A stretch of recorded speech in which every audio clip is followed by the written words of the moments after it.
Hi guys, we're here at the Sony stand at MWC 2016 and we're taking a look at the new X series of smartphones. Here we've got the two new Sony Xperia X phones. So this one is the X and this one is the XA.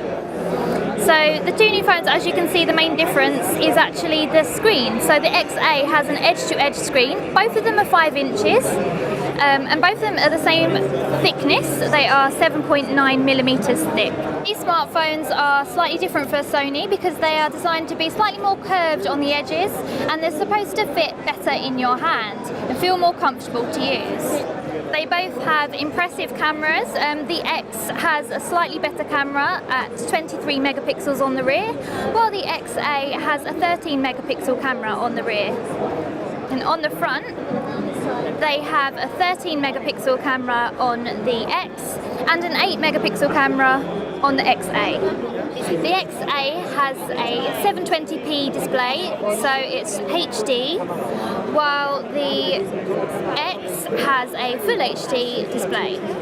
Both phones have up to 2 days of battery life thanks to the new smart features that Sony's brought in.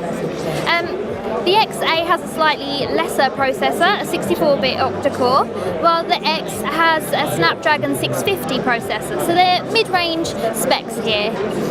There is also another version of the X, which is called the X Performance, which has a better processor inside, and it's also waterproof.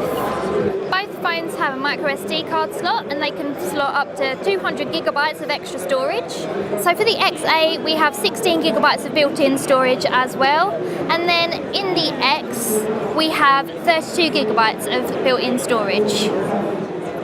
Both phones are running Android 6 Marshmallow, and they should be coming out in the summer of this year.